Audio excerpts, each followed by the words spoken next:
एक औरत के जीवन की सच्चाई यही है। कभी कभी लगता है औरत होना एक सजा है। ना पढ़े तो अनपढ़ जाहिल, पढ़ ले तो पढ़ाई का घमंड, शादी ना करे तो बदचलन नक्सड़ी, और कर ले तो अब आया ऊट पहाड़ के नीचे। सबसे मिलकर रहे तो चलाक, मिलकर ना रहे तो घमंडी, पढ़ लिख कर घर में रहो तो क्यों इतने साल और पैसे खोए। और अगर औरतें कोई नौकरी करे तो पर निकल आए हैं, नौकरी का घमंड है।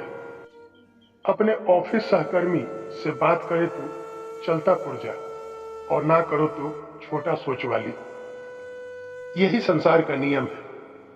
पति पत्नी का रिश्ता संसार के प्रत्येक रिश्ते से अलग होता है, क्योंकि इसमें दोनों को संग रहना होता है। दूसरे रिश्ते में सदैव संग नहीं रहना होता है, इसलिए दूसरे रिश्ते हमेशा खुशी देती है, पर पति पत्नी के रिश्ते में हमेशा उठापटक रहती है। और इसी उठापटक में दूसरे लोग हमेशा साथी को बदलने की सलाह देते हैं, जो बिल्कुल गलत है। यदि अहंकार से बाहर आकर देखा जाए तो एक दूसरे को समझ जाएंगे।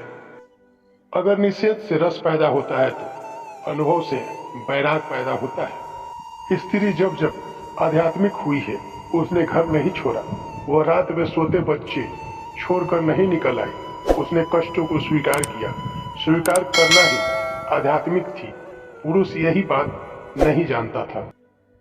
स्त्री कितनी ही चेष्टा करे, उसके मन में यह भाव बना ही रहता है कि कोई देखे कोई ना देखे तो उसे बड़ा दुख होता है। वह अप्सरा हो कि ना हो, पृथ्वी की हो या स्वर्ग की, इससे कुछ फर्क नहीं पड़ता।